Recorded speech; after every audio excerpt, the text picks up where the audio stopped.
grande forêt, un petit éléphant est né. Il s'appelle Babar. Sa maman l'aime beaucoup. Elle l'a installé dans un hamac suspendu à 2 palmiers et pour l'endormir, elle le berce avec sa trompe en chantant tout doucement. Mon petit enfant éléphant, je t'aime tant et tant et tant, que je voudrais, moi, ta maman, que tu ne deviennes jamais plus grand. Et pourtant, Babar a grandi. Il joue maintenant au bord de l'eau avec les autres enfants éléphants. C'est un des plus gentils.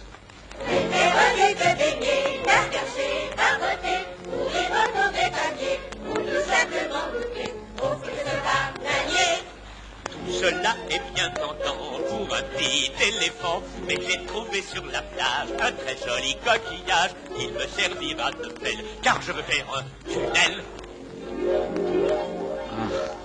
Comme on vit heureux dans la grande forêt.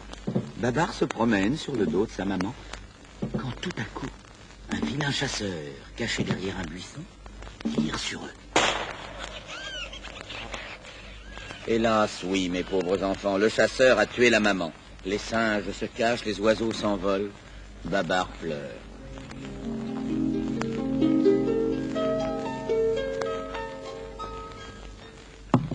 Et voilà que le chasseur court pour attraper le pauvre Babar qui se sauve et se met à courir longtemps à travers la forêt. Au bout de quelques jours, bien fatigué, Babar arrive près d'une ville et comme il n'a jamais vu tant de maisons, tant de voitures, tant de monde, il est bien étonné et il s'écrie. Voilà des choses nouvelles. Oh, les belles avenues, les belles autos. Oh, les beaux autobus. Pourtant, ce qui intéresse le plus Babar, ce sont 2 messieurs qu'il rencontre dans la rue. Oh, vraiment, ils sont très bien habillés. Je voudrais bien avoir aussi un beau costume. Comment faire?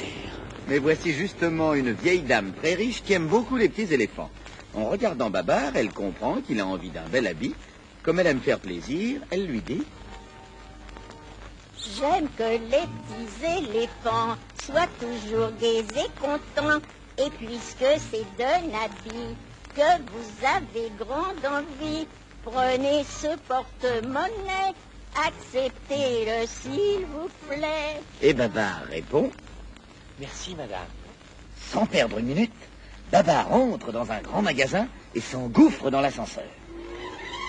Il trouve si amusant de monter et de descendre dans cette drôle de boîte qu'il monte 10 fois tout en haut et descend 10 fois tout en bas.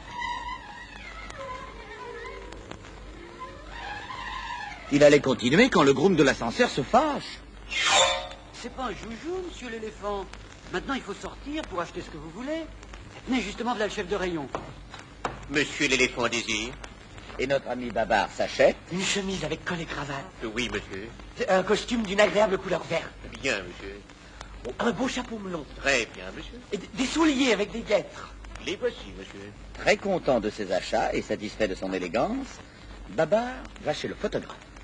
Prenons un portrait vu de face. Attention, restez bien en place. Voulez-vous me faire sourire? Le petit oiseau va sortir.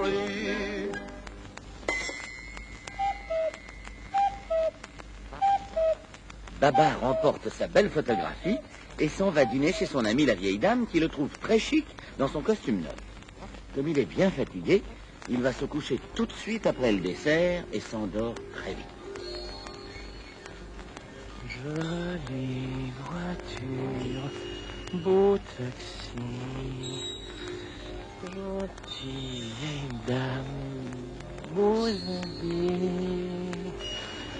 Oh, qu'on aime bien dans son lit.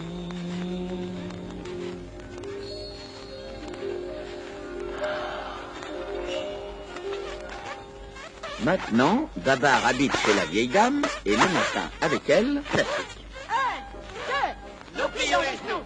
3, 4, Nous levons les bras. 5, 6, recommençons tout. 7, 8, Les mains bien à plat. Allez, Babar, nous plions les genoux. 3, 4. Ensuite, Babar va prendre son bain.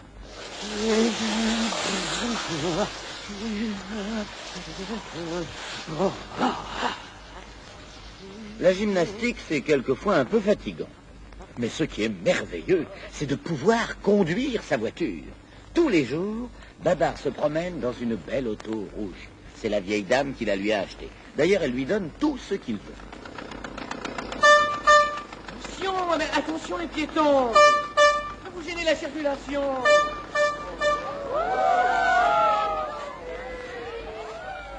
Tous les jours, également, un savant professeur donne des leçons à Babar. Celui-ci fait attention et répond comme il faut.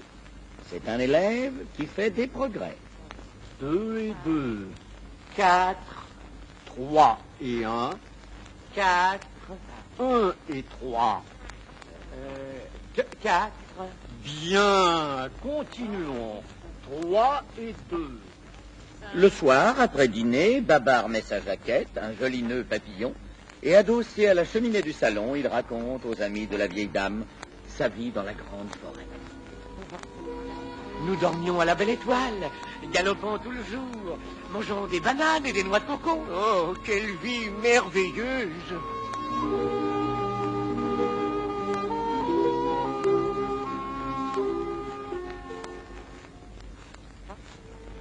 2 années passent ainsi. Et pourtant, Babar n'est pas tout à fait heureux. Il ne peut plus jouer dans la grande forêt avec ses petits cousins et ses amis les singes. Souvent, à la fenêtre, il rêve en pensant à son enfance et pleure en se rappelant sa maman.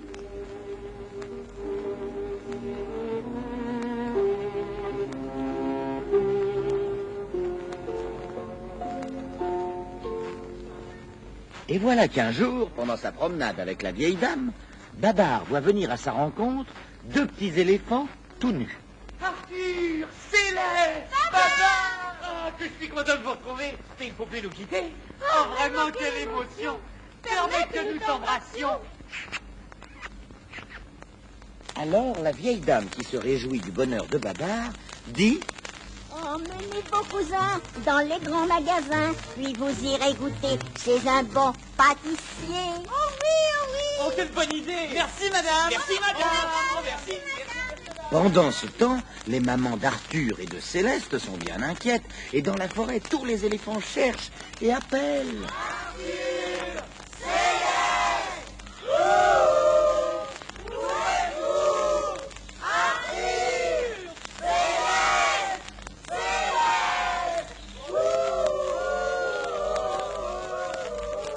Mais heureusement, un vieux marabout les a vus en volant sur la ville, et il vient vite prévenir les éléphants. Aucune inquiétude à avoir! Ah? Ils sont en ville avec Babar! Les mamans, bien entendu, se mettent en route immédiatement. Et retrouvent en effet Arthur et Céleste. Elles sont bien contentes, mais elles les grondent tout de même, parce qu'ils se sont sauvés. Quant à Babar, il se décide à partir et à revoir la grande forêt. Aidé par la vieille dame, il fait sa malle. Les pantoufles en feutre, ma cravate rayée, ma trousse de toilette, mes chemises, et mes cols durs. Et voici des bonbons pour le voyage. Tout est prêt pour le départ. Babar embrasse sa vieille amie. S'il n'avait pas le chagrin de la laisser, il serait tout à fait heureux de partir. Vous reviendrez me voir. Je vous le promets, jamais je ne vous oublierai. Allons. Bon voyage. Arthur et Céleste s'installent sur les valises à l'arrière de la belle auto rouge. Babar appuie sur l'accélérateur et les voilà partis. Comme il n'y avait plus de place pour les mamans, elles courent derrière la voiture et lèvent leur trompe bien haut pour ne pas respirer la poussière. La vieille dame reste seule, triste, elle pense. Quand reverrai-je mon petit Babar? Cependant, le même jour, hélas, le roi des éléphants a mangé un mauvais champignon. Empoisonné, il a été très malade, si malade qu'il en est mort.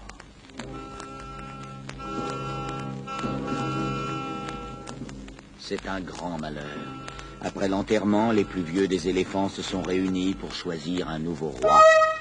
Quand tout à coup, que voit-il arriver? Babar dans son auto rouge avec Arthur et Céleste. Et voilà, regardez-moi cette voiture. Et voilà, ce Babar a de l'allure. Bonjour Céleste et Arthur, quelle joie vous nous faites là.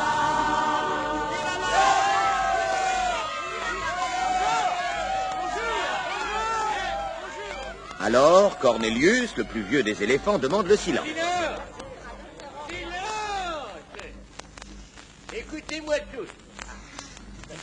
Cornelius va parler. Mes beaux amis, et nous cherchons un roi, pourquoi ne pas choisir Babar? Il revient de la ville, il a beaucoup appris chez les hommes, donnons-lui la couronne. Et que répond Babar? Je vous remercie tous, mais avant d'accepter, je dois vous dire que pendant notre voyage en auto, Céleste et moi, nous nous sommes fiancés. Si je suis votre roi, elle sera votre reine. Vive la reine Céleste! Vive la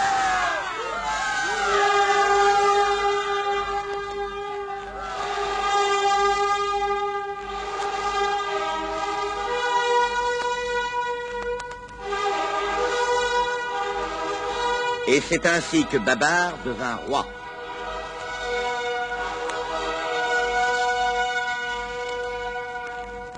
Voici ses premières paroles de monarque. Cornelius, tu as de bonnes idées. Aussi, je te nomme général. Et quand j'aurai la couronne, je te donnerai mon chapeau blanc. Oh, si. Dans 8 jours, j'épouserai Céleste. Et nous aurons alors une grande fête pour notre mariage et notre couronnement. Vous, les oiseaux, vous irez inviter tous les animaux de ma part. Toi, dromadaire, tu iras à la ville acheter nos habits de noces. Je pars sur le champ. 8 jours plus tard, comme prévu, les invités commencent à arriver. Le lion et la girafe, l'autruche, le léopard, la gazelle, le serpent python et tant d'autres. Quant au dromadaire, il rapporte les costumes juste à temps pour le mariage. Babar a une belle cape de velours rouge bordée d'hermine, Céleste une longue robe de tulle blanc. Bien entendu, ils portent chacun une magnifique couronne en or et tout le monde les admire.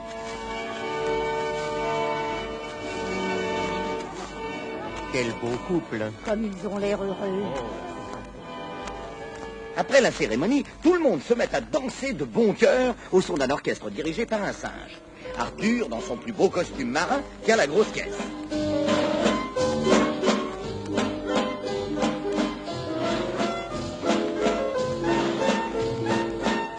Des guirlandes de fleurs sont accrochées au palmier et la joie resplendit sur tous les visages.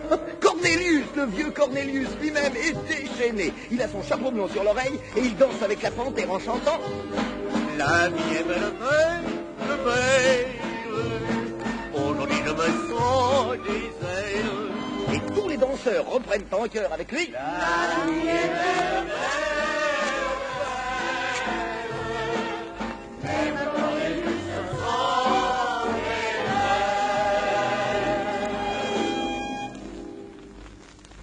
La fête est finie, la nuit est tombée, les étoiles se sont levées. Le roi Babar et la reine Céleste, heureux, rêvent à leur bonheur. Et maintenant tout dort. Les invités sont rentrés chez eux, très contents, mais fatigués d'avoir trop dansé. Longtemps, ils se rappelleront ce grand bal. Le matin venu, Babar et Céleste prennent place dans un superbe ballon jaune qui les emmène en voyage de noces vers de nouvelles aventures. Et tandis qu'ils s'élèvent tout doucement dans l'espace, en agitant leurs mouchoirs, les habitants de la grande forêt crient.